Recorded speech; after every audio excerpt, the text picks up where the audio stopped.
Living water loves to move, to dance and flow and spiral and cascade. Stagnation is antithetical to the nature of water, and it's one of the main ways that water loses its crystallinity and goes dormant. When water is bottled or stored in a tank, it starts to go to sleep and lose its electromagnetic vitality. The same can be said of water that's forced to move in unnatural ways, like pressurized pipes and right angles, that can also devitalize water. And yet that's the water that most folks drink.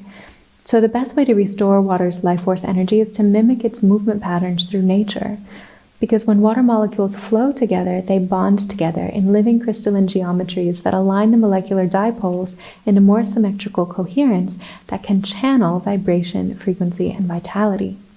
Movement is medicine, and when we drink water that has danced in spirals, which is nature's pattern of creation, we also become more invigorated and more coherent, because what we do to water, we do to ourselves.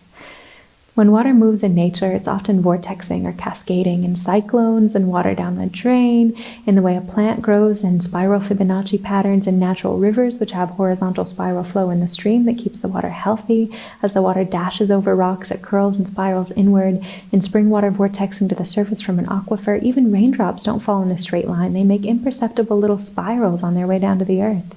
Everywhere in nature, water is vortexing, generating more vivacity and crystallinity. And we want to do the same with our drinking water so that we can come into greater harmony with nature's wisdom.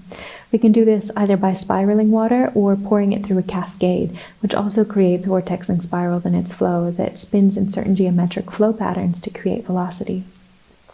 This kind of movement also helps the water to breathe.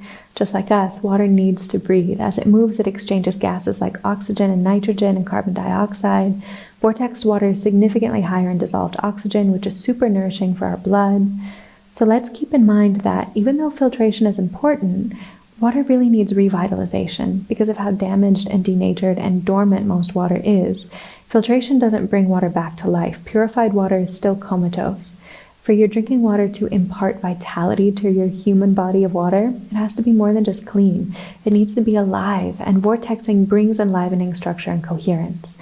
Find my top recommendations for water vortexers and structures and cascades in the Water Structures collection at waterislife.shop.